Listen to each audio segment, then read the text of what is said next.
Hello सांग मैंने केमिति अछंती मु आशा करे कि आपण माने बहुत भलरे थिबे। माने आईसीएआर कृषि विभाग तरफ आपनकर नियुक्ति बाहरी अछि जार सैलरी रहउची 25,000 पर मंथ। एथिरे उभय पुरुष महिला आवेदन करि परिबे।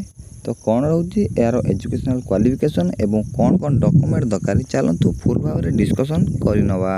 तो देखि पारुथिबे ऑर्गेनाइजेशन नेम टी अछि ICAR Indian council of agriculture research national rice research institute Cuttack Odisha.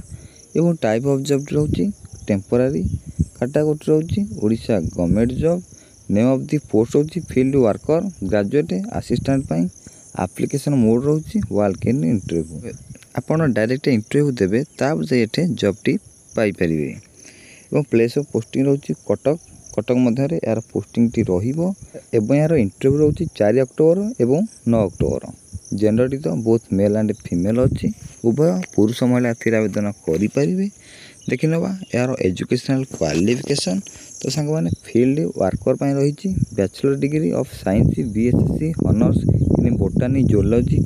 ये क्वालिफिकेशन थिले आपण फील्ड वर्कर पर आवेदन करें। एवं पर देखि नवा ग्रेजुएट असिस्टेंट बा जीए पाई complete graduate in botany geology biotechnology ए क्वालिफिकेशन थिले आपण जीए रे अप्लाई करि परिबे।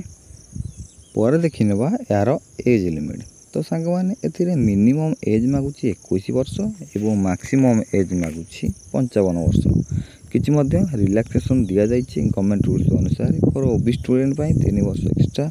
For SC ST physical handicapped पई 5 वर्ष एक्स्ट्रा। फॉर एक्स सर्विसन पई 5 वर्ष एक्स्ट्रा।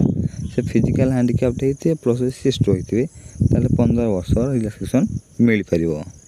एवं पर देखि नवा यार सैलरी कथा। तो माने ग्रेजुएट असिस्टेंट पे रहउची 25,000 पर मंथ एवं फील्ड वर्कर पे रहउची 18,000 पर मंथ। देखि पारुथिले जाकि बहुत भलो सैलरी मध्ये रहिछि।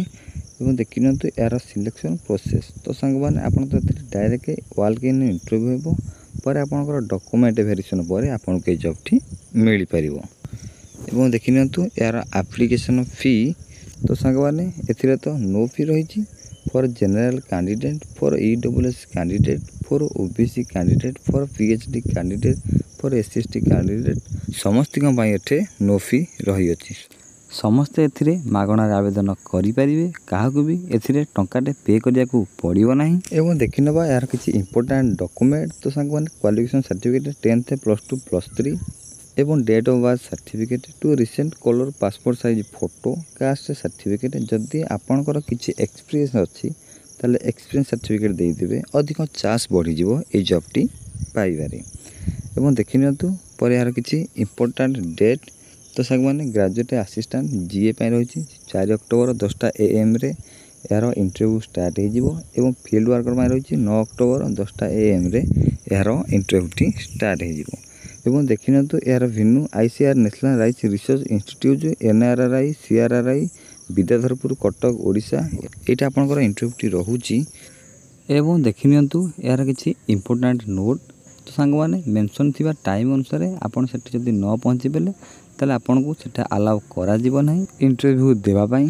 ता प्रति टिके आपण माने ध्यान रखिबे। मेंशन थिबा टाइम अनुसार सेठी जाई पहुंचीबे नले आपण को अलाउ करा जिवो नाही इंटरव्यू देबा पई। ए नोटिफिकेशन लिंक वीडियो डिस्क्रिप्शन में मिली जिवो। आपण माने डायरेक्ट क्लिक करी ए नोटिफिकेशन को आसी जिवे पर ताउ टिके तळ को स्क्रॉल कर नेबे। ए देखंतु लेखा दैछि इंपोर्टेंट लिंक एवं तळे लेखा दैछि नोटिफिकेशन पीडीएफ लिंक। एठा आपण माने जे ग्रेजुएट असिस्टेंट पई अप्लाई करा चाहउछन्ती ताले एठे फास्ट रे क्लिक करिवे एवं नोटिफिकेशन भला भाबरे पढिबे। एवं जे फील्ड वर्कर पई अप्लाई करिया चाहउछन्ती ताले सेकेंडरी नोटिफिकेशन आपण माने क्लिक कर नेबे एवं नोटिफिकेशन टिके भला भाबरे पढिबे एवं मेंशन थिबा डेट अनुसार आपण सेठी जाई इंटरव्यू देबे।